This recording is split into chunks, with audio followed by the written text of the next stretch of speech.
Champions ট্রফির মূল স্কোয়াডে ছিলেন অস্ট্রেলিয়ার সেরা পেসার মিচেল স্টার্ক। তবে টুর্নামেন্ট শুরুর কিছুদিন আগে হঠাৎ চ্যাম্পিয়ন্স ট্রফি থেকে নিজেকে সরিয়ে দেন অজি এই পেসার। কারণ অবশ্য তখন জানাননি বাঁহাতি এই পেসার। শাইনি চুলে এখন হবে সব হেয়ারস্টাইল। সিল্কোর দ্বিগুণ শাইনি চুল প্রতিদিন। অবশেষে নিজেকে সরিয়ে নেওয়ার কারণ জানালেন স্টার্ক।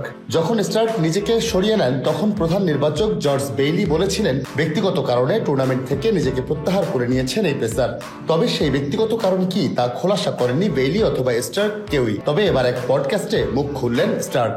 উইলোটক পডকাস্টে স্টার্ক বলেন বেশ কিছু ভিন্ন ভিন্ন কারণ আছে, কিছু ব্যক্তিগত মতামত এবং টেস্ট সিরিজ জুড়ে অ্যাঙ্কেলে কিছুটা ব্যথা।